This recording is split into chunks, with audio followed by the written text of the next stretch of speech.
کو دې ځمکې ته حکم کې وای رای کاږه بیا بس حضراتو الله رب ذوالجلال ما تعالی مقرر کړی دا چې توبه وباسي او دا مو وایي چې موږ هو ګناهونه نه کوو کومه ګناه مونږ کې نشته دی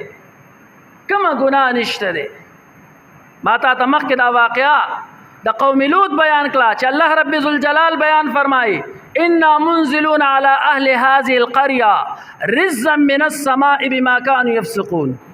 چې موږ په دې کلی باندې د اسمان نه عذاب نازلو ځکه چې دوی فسق کوي هغه فسق یې سو لواتتو نن پښتانه سما خپل په دې باندې بد ښکاری دومره پښتانه په دغه لواتت کې مبتلا دي ځوانان بوډاګان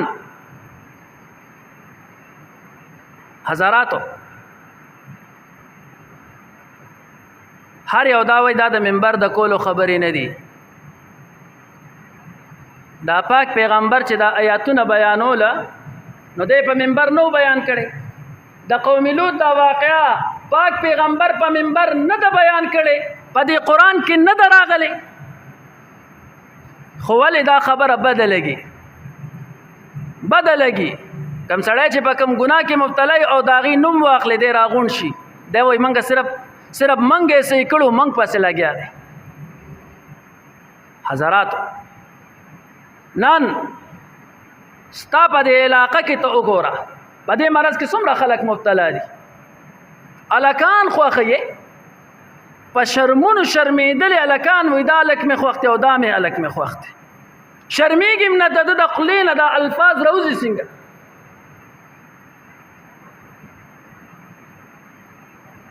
د قوم لوط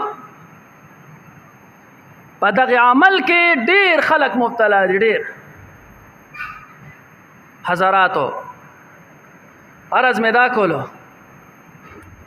چې د ګناه د وجه منګ امرانی ولې کې دي شو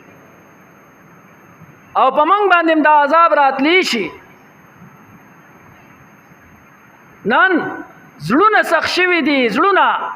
په غفلت کې منګ پراته یو دغه موبایلو کې د دوی دا ویډیوګانې ګورو د هغوی نه ساوځي منګ صرف اوه یا ناریک او دا نه وایو چې دا د څه د وجې دې طرف ته زمونږ اډو ذهن نه ځي چې د عذاب په موږ باندې راتلی شي